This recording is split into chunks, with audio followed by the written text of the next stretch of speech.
Toot toot. All aboard the friendship. Hey. And now we have no listeners. Punch your tickets. It's all aboard the friendship this episode. Welcome to the Ben and Zach podcast. We are covering today why our friendship is so great. It is great. Our most amazing friendship. And how it's come to be and what the importance, how important it is to have a friendship like this in a gentleman's life. Indeed. Indubitably. So, like we'd mentioned in the prior podcast, we hang out every single Tuesday night. And we have for 12 years, something like that. Yep. Many moons. Started out with basketball, and now it's just once COVID shut basketball, we were playing basketball at church. COVID shut it all down. Now we decided to just whatever it is, be together on Tuesday nights after the kids are in bed, right? Mm-hmm. Got to help put the kids down, because if the kids aren't down and you leave, well, then you're just not doing your duties. Father duties, bedtime duties. Yes. Cleaning kitchen duties. And so our amazing wives have never really had a problem with it because, you know, we get things done. We're night owls, right? Yep. And so Tuesday night we get together, and after basketball, when COVID hit, it turned into online games for a little bit. Not like major gaming, but just like quests and stuff. Solve the riddle duo style. Yeah. And then, and I guess Pokemon Go was before that. We'd go to basketball and then play Pokemon Go. Oh, that's right. When it first came out in 2016. Yeah, 16. Yeah. Dude, that was awesome. People were going nuts, dude. Everyone was playing that. I think there were statistics around, like, the number of people that downloaded that app and was the users. And then it quickly died off, right? Yeah. Everyone was like, okay, I'm sick of this now. Went away. Well, I know their stock went nuts, too. I mean, they just had a crazy Nintendo stock. But, yeah, we did that for a while. That was after basketball. Like, play basketball and go do that.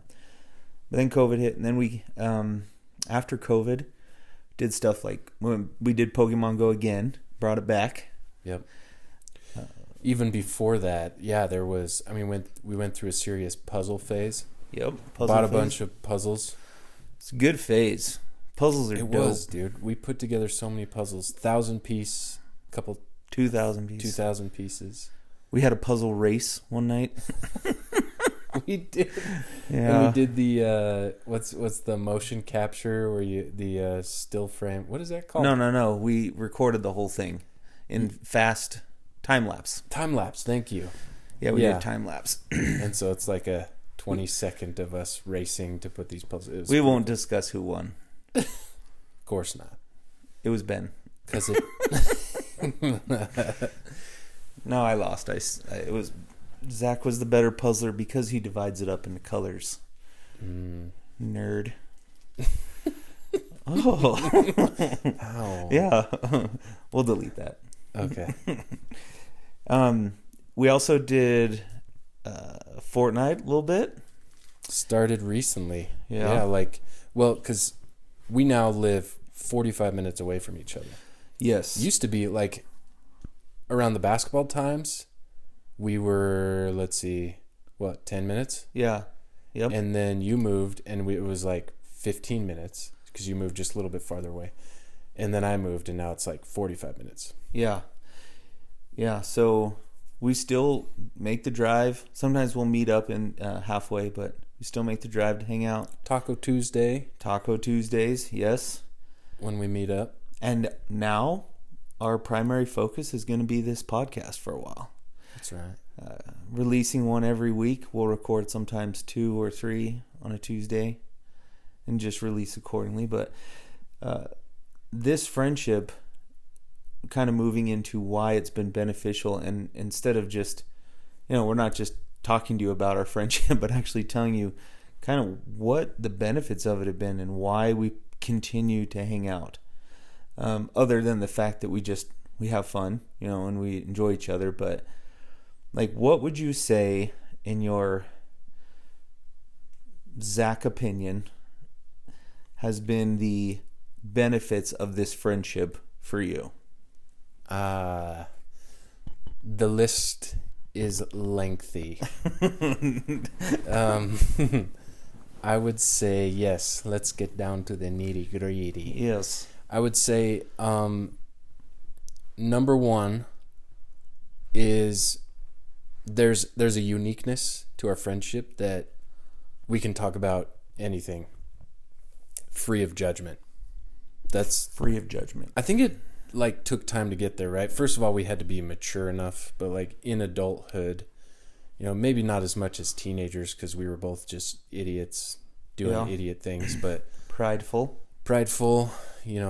but I think as we've grown up, we've become more mature and we've realized, I need to be able to talk about some things with somebody, and there's ups and downs and highs and lows. And of course our spouses are amazing in that regard. And sometimes you can be candid and get a different perspective from a really close friend. And I think that's always been important to me, is being able to open up, talk through things, ups and downs, no judgment. That's one. What about you? What do you think? Well, it's different too, right? I mean, I can talk to my wife about anything, but doesn't mean she understands the exact same way another male figure who's got who's the breadwinner of the family, who's going through some of the male-related things, and just those conversations are different with you than they are with my wife. Yeah. Not to say girls need girl talk. Girls need girl talk. Yeah. But the thing is, it's guys a lot of times don't think they need guy talk, right? Yeah, definitely. It's really hard for a lot of guys to open up, and in our friendship, that has not been the case, right? Being vulnerable, humble about your situation. Over the last 10 years, I developed a serious anxiety. What do you want to call it? An anxiety disability. That's what. And disorder. There you go. Anxiety disorder. And I don't even know how many times you've been there to either talk me down or just listen, or I was just telling you about something you maybe didn't even realize how anxious I was feeling at the time. Talk you down versus put you down. Talk you down off that ledge, I guess. Yeah. That metaphorical ledge. Yes. Yeah, for real. Yeah. And that was invaluable, right? Having somebody to talk to like that. And I couldn't imagine, or I guess I would feel sad for somebody going through a situation like that didn't have somebody to talk to. Mm-hmm. And once again, it's different with a spouse, right? I have my spouse. She would listen to anything that I wanted to say. She's super supportive, super great. But I don't know, sometimes you don't always want to just tell your spouse everything, I guess. Well, no, that sounds bad. I mean, I'm trying to make her feel confident in me, and things are good, and I did talk to her about stuff, but I just could talk differently to you. Yeah. And you just understood differently. And also sometimes just being with you doing something completely unrelated was extremely helpful. Right? You don't even have to do anything that's it's not like we had to sit down and have a therapy session. It was just, hey dude, let's go put on snorkel gear, break into the Pleasant Grove golf course and dive for golf balls. And then get eaten by mosquitoes and go home. Yeah. But that'd be crazy if that really happened. Who would ever do that? No, I can't think of anybody. Idiots. Seems like, yeah. But that alone was extremely therapeutic. Uh-huh. Just to know that Tuesday night, everything's out the window and I'm just going to have a good time. Exactly. Yeah. I totally agree. Stress-free, because sometimes, I think we mentioned this in the last episode, but sometimes we weren't even discussing. We were just, it was it was you put when we hang out, everything else just kind of gets set aside, right? Stresses of work, stresses of being a good dad, a good husband, a good person. And we're always trying to inspire and lift each other and like help each other to become our best selves. But man, it was therapeutic to just like, this is like a great space and just relaxing, again, judgment-free zone once a week. Well, and it's funny because had we told ourselves in college, dude, in 15 years you guys are going to get together and sit down and do a puzzle race, we would have totally made fun of ourselves, right? Oh yeah. But some of those nights are just the most chill, and they're great. And this all is basically tied to the idea that if any of you out there have friends like this, or you experience situations like this, we'd love to hear about it. And we love to hear about the things you do. I have a friend who he plays every single, I think Friday or Saturday night. He plays. He has like a standing Fortnite appointment with 3 of his friends, and they just hop on Fortnite. They call it bowling. And I think they call it bowling. Or did you say going bowling? Yeah, going bowling. I think maybe you said that actually. Yeah, it's a friend friend of ours, and they play Call of Duty, and every Thursday night, I believe it's Thursday. Yeah, they call it going bowling with the guys. Oh, right? Okay. Because traditionally, I guess old school. Yeah, old school. You'd and something like that could take 2 or 3 hours. You get your stuff together, you get in your car, you drive to the bowling alley, hang out with the guys, bowl a couple games, and then come back. Well, for them, it's like, hey, going bowling with the guys, that means going downstairs, unplugging in, playing some video games for like an hour. And it doesn't do a whole lot taking you away from your family, but you still connect with the guys. Absolutely. Yeah, because, I mean, for me, and I'm pretty sure for you, we both understand that our families are priority one, right? Our children are priority one. Our wives are priority one. But at the same time, we and our wives also understand how important this time is for us. And yeah, so other people out there, I know we're not the only ones with a strong friendship, but we love to hear about those friendships, hear what types of things you guys do. It could be once a month or once a week, or if you're doing the same things or different things, whatever it is, love to hear about it. Yeah, and when I ask you a question, if maybe there's some listeners out there that are kind of like, yeah, I'm good, I don't need a friend, I got this. What would you say are the reasons that it really could be beneficial to have a close friend like we've discussed? Well, when you have somebody that you fully can rely on or fully count on to be honest, truthful, you can be completely vulnerable around, that has experienced a lot of the same things you are. It really does come down to that strength that you can get from that, right? And that release from maybe everyday issues and stuff, because you have somebody that understands that and is there. So I would say that if you're somebody who doesn't have a friendship like that, or maybe is a little more introverted, that you should seek that out. That I think it's healthy to find friends like that. And it'll take a while to develop a friendship like we have, right? I mean, we've been doing it for years, but reaching out to neighbors, to family, to whatever, to try and really develop a friendship that's strong like that. Yeah, I like that in a friendship, especially ours, the idea that somebody's always got your back, like whatever aspect of life that is, right? One of the things that I always remember, and I think I've told other people about this when I explain our friendship, is It's as simple as something like, and this really happened. I think we were around college age. We are driving from my parents south toward college, and it's a half-hour drive or so. And in the middle south. of I hope you guys all caught that. South. South towards the blue Driving land of promise. south, Not north. Not towards the red devil. not toward Mount Mordor to the north. Yes. No, Go we're Cougs.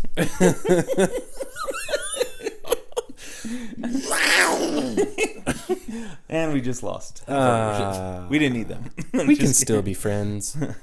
Yeah, and we're driving south, and all of a sudden I get a call from you, and you're like, hey, dude, slow down. There's a cop, and you were ahead of me, maybe a mile.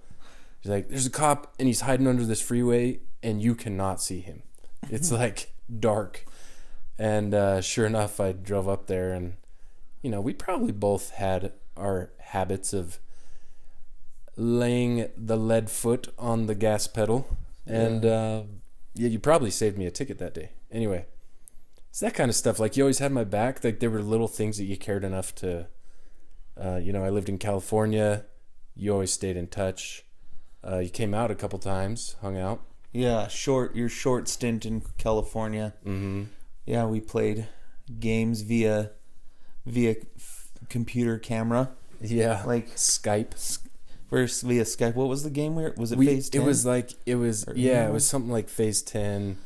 Yeah, that was awesome. Yeah, you were playing rounds of cars, maybe Rook or something like that. Yeah.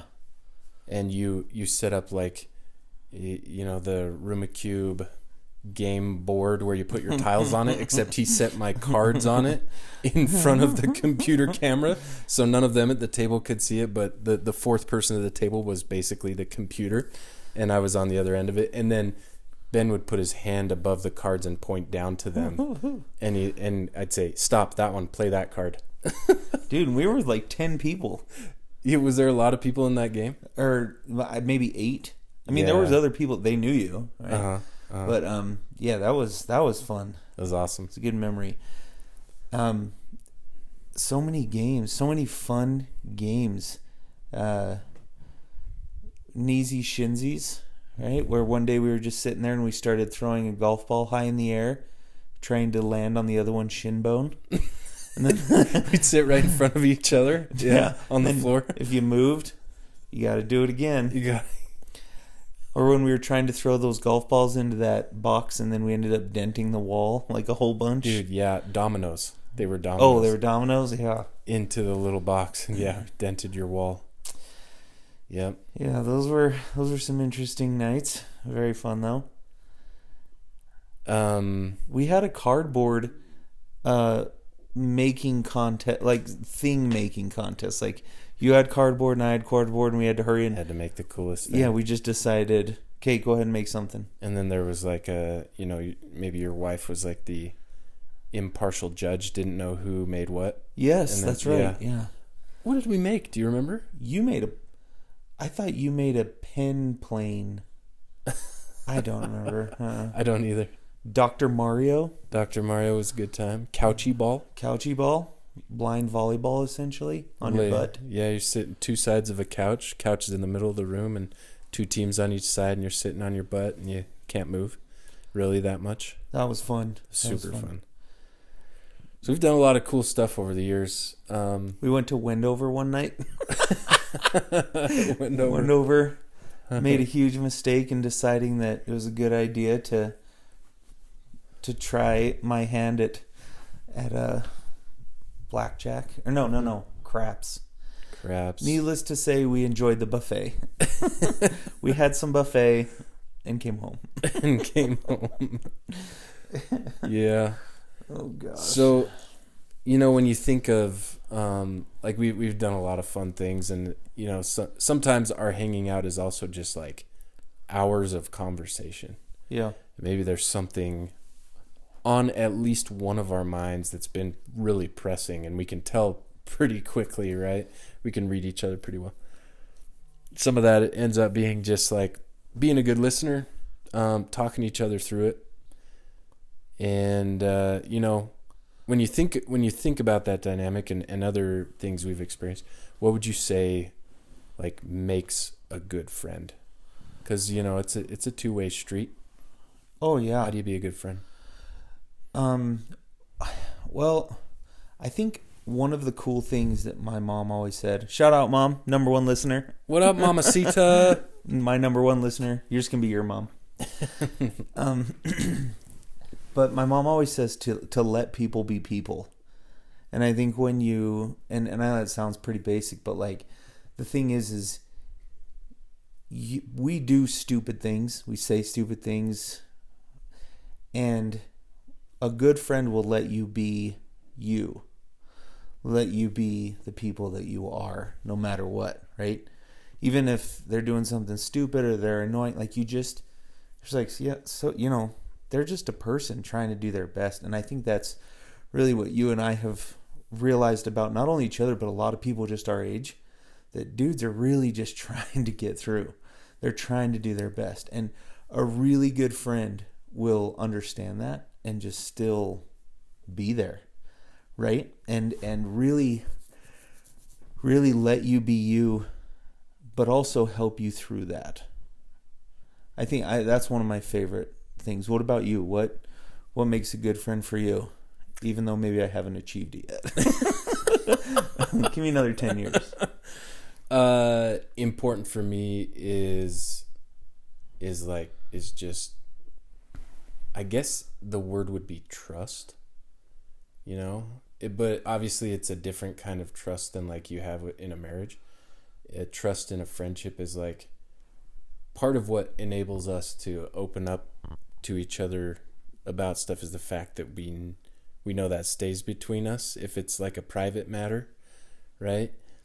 And but also trust that like if I have something that I'm working through, you're gonna be my help. Like you'll listen, you'll hear me out, you'll give me some advice and some words of wisdom, and like from a outside view looking in. Exactly. And yes, honest feedback. Yeah.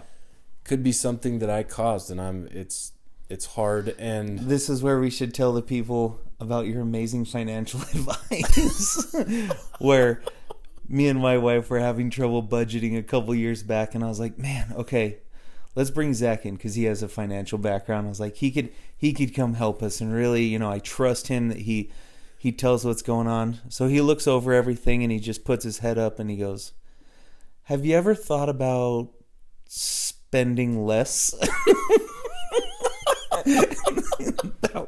That was the true financial advice of a master right there. Years and years of college, just wisdom downpour. Unfiltered. But the funny thing is, he's exactly right. Everyone's looking for that magic financial bullet. And it was spending less. So, yeah. That kind of speaks to our personalities because, that was like it was like a direct but a what do you call it, almost passive aggressive way of saying, yeah, there's a little bit of spend here that could I'm doing it again. Or like on the other side of that is like I could ask you, so do you think it's a good idea to this? And you might sit there and kind of look at me and then go, no. Ew. Shut up. Yeah, no, for real. That's true. That type of honesty, I like that. Trust and just maybe to I feel like also we just do a good job at listening too. Like we're not always trying to solve each other's situations. We're just like, that's interesting. Like, and I get that. That sucks. Which is kind of funny for guys because we're always trying to fix things. Yeah. Yeah, why can't I learn to do that with my wife? Right.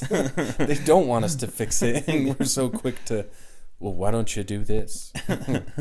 Yeah. I think that one thing also that is important, you would think that in order to find a really good friend, you have to be the same type of person. And you have brought up when we were talking about our friendship, you had brought up the concept of yin and yang. Yeah. Right? And how that explains us. Explain a little bit about what you meant by yin and yang and why you think that it actually helps our friendship as opposed to weakens it. Yeah, so on Ice Age when Seth is talking to the mammoth. Seth? And what's his name? Sid the sloth. Okay. Sid the sloth. And he does the little air heart with his fingers. He goes, "He completes you." No. Yeah. I don't remember I think it's like the second one. I don't know. Anyway, it's kind of like that. Like, there's things that are complementary. We think alike in a lot of ways, but we're actually very different people. Like if we were to take a personality test right now, the whole colors thing maybe. Like you're very heavy yellow and like I'm very heavy blue. Like you're act quick, maybe less planning. A lot less planning. I'm like analysis paralysis, way overthink things, be cautious and make sure you do it perfectly, right? And I've seen myself evolve over time to actually be less of an uptight person, which has been good for me. Yeah. Because my uptightedness equates to I'm hard on myself a lot of times. And also my self-critical nature sometimes makes me critical of other people. So there's been like this compounding benefit to this yin and yang concept that like we are very different people, and I think we help each other. We don't try to change each other, but naturally we can learn things from each other that makes us better. Yeah, I mean, what you're saying is maybe a little bit of a weakness in being too uptight or whatever you want to call it, whatever you said it is. I look at that and I can think I should be better at planning. I should be better with finances. You talking about, or remember in college, I'd be like, dude, let's go do this. And then you would actually like take time to pack your stuff to get ready so that when we got there, you had all the things that we would need to do. Whereas like I still go on vacation with like one t-shirt and 15 pairs of pants and no shoes, like that's just not good. So you are right that it's definitely complimentary. And I do have friends that I think are a little bit more my personality, like they're more yellow, I guess you could say. And we still get along. It's not like you have to find somebody that's your opposite, right? Yeah. But I guess the point is not to cower away from somebody just because they're different. Right now, one of my best friends, literally right now, one of the people I like most on this planet is my special needs neighbor, Brian, who's 50-something years old, I think 56, and he loves to ride the golf cart. And I love being around him. He's just kind and nice and positive, and we just go on golf cart rides. He likes to tie a shirt to the back and let it flap in the wind. And he's just awesome. He's just a good person. And so, there's lots of friends out there. You kind of got to go looking. You got to be willing to put yourself out there and actually take the time to find a friend. Yeah, man, I got to meet Brian just today. It was my first time meeting him. Oh, today was? He is a treat. Uh-huh. You had told me about this awesome guy that, and some of the unique things that he liked to do and his interests and stuff. Well, it was Trash Day Eve. Today was. He takes out the trash for like 50 people. So cool. Just because he's nice. So it's cool. Very important. Tuesday nights, Trash Day Eve.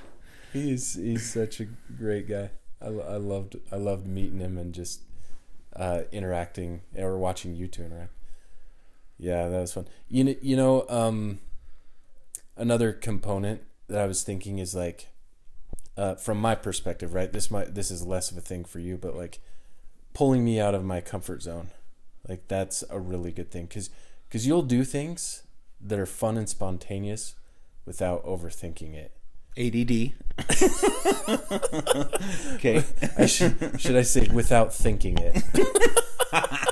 Just and as a result, like it's funny because on the other side of that, if I do it with you, I'm like, man, I never would have done that if it was just me. And another example of that, I have a neighbor friend that the other day, and we're talking. This is in the month of March in the mountains. He convinced me to jump into the river with him, and we did it. And it was freezing cold, but it was so fun.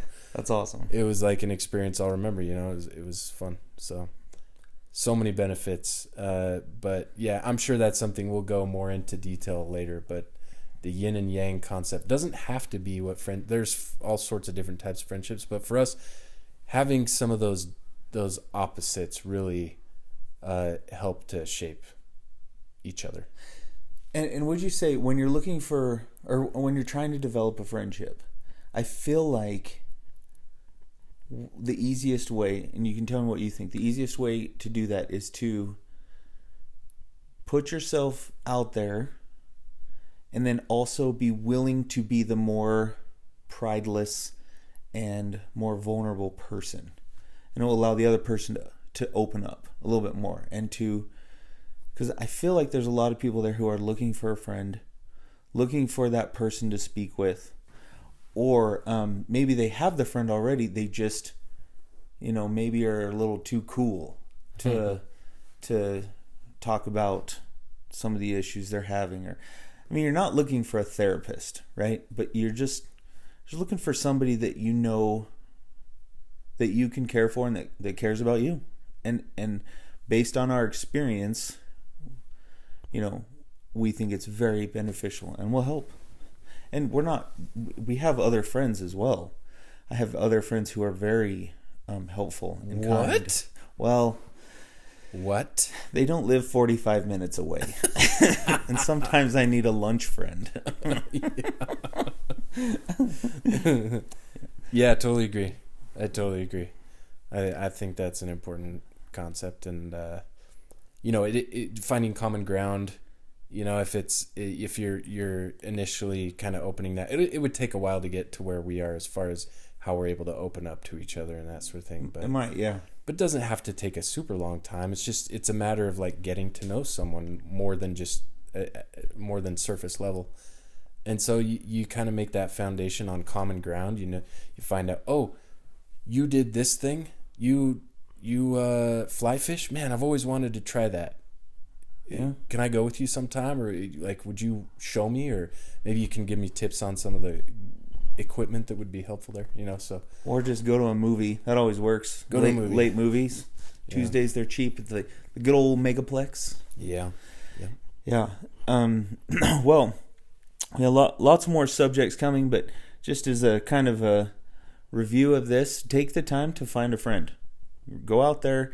Even if you're the type who stays at home, who's a little more of an introvert, who, just says hi to people in the neighborhood and that's about it, and you kind of enjoy your time alone, I still highly believe that going out and finding a friend and putting in the work, even though it might feel uncomfortable, will be beneficial for you in the long run.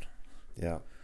I guess my last plug to totally agree with that is, I think it was you that was mentioning to me that somebody that you knew who was well versed in the realm of like mental health.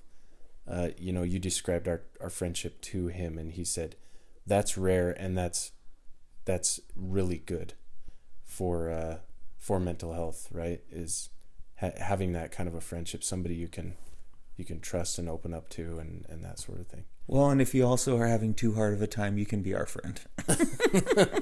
So jump on the podcast and